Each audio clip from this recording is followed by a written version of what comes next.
I think it's time we stop focusing on the things that we don't have and start focusing on the things that God gave us, the people that are around us, the people that God gave us in our lives. We're always looking forward to get the next thing. We're always looking forward to get the next best thing.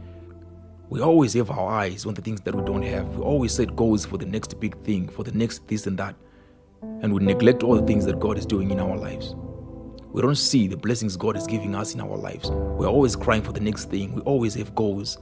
We're always focusing on the next plan, on the next goal. You got goals you want to achieve in 5 months. You got goals you want to achieve in a year. You got goals you want to achieve in 2 years, 5 years. We will always have goals.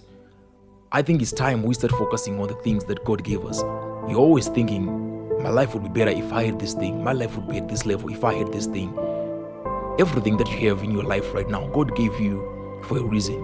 You can work with what you have. Start working with what you have. Gratitude makes what you have enough. Of course, you need to level up. Of course, you need to go to the next level. But where you are right now is where God wants you to be.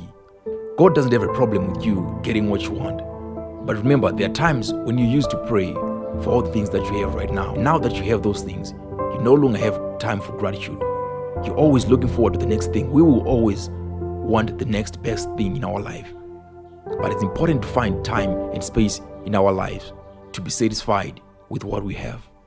Every time you see someone with something, you want the same thing. You're always looking forward to get everything that you don't have. And you neglect everything that God is doing in your life, all the blocks that God gave you, those small blocks that are in your life.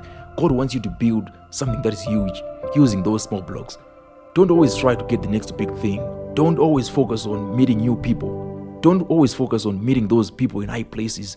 The people that are around you are going to take you there. Those people you think that can contribute anything in your life, God placed them there in your life for a reason. Stop focusing on what you don't have. Start focusing on what you have. Ask God, what do you want me to do with this thing? What am I going to do with this thing? There's so many stories in the Bible when God used the people that didn't have everything. You don't have to have everything in your place to make it to the finishing line, to achieve whatever that you want to achieve. You don't have to have the best connections. You don't have to have the best people. You don't have to have the best team. You don't have to have all the knowledge that you think you need to achieve your goals, to achieve your dreams. It's okay to have plans. It's okay to have dreams. We decide what we want in life, but it's God who decides how we get those things. Don't always focus your eyes on the next big thing, on the next move. I know some of you, your life is not moving in the direction that you want, but what I can tell you is the best place to be is where God wants you to be. You can be where you want to be. You can be with whoever you want to be with. You can achieve anything that you want to achieve. But if God is not involved, you will never find satisfaction in all those things. At some point, Jesus was praying and fasting, and the devil came with a temptation. He offered him everything in this world, the powers, the kingdom, all the glory and everything. And he said, I will give you if you bow down to me. The reason why Jesus rejected the offer was because he was satisfied with what he had. And he knew that the place where he was exactly where God wanted him to be. It's only God who can bring satisfaction. It's only God who can give you satisfaction. It's only God who can satisfy you with the little that you have.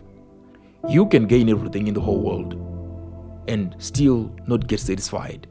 It's time we focus on the things that God gave us. When Jesus died, he wasn't even one of the richest men to ever lived on earth. When Jesus died, he didn't have the best team. The disciples, one of them betrayed him. They all had flaws.